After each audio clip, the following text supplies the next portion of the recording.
Add other story to my story on Instagram. Hello everyone, welcome to this channel. I'm Emily and I'm here to help you out today.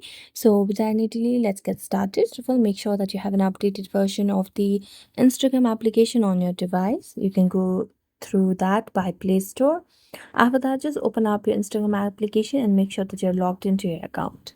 Now, to add the other story to your story on Instagram, what you have to do is just need to make sure that you are mentioned in that story, because without mentioning yourself, or if someone does not mention you on the story, you will not be able to add other story. So if you are mentioned in another story or the person's story, then what you can see is a notification over here in the DM as well.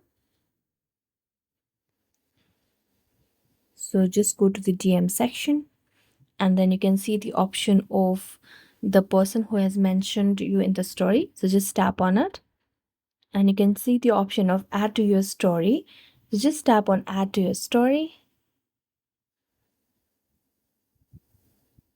and here you can just reply, or you can add text, or you can add any kind of stickers of you,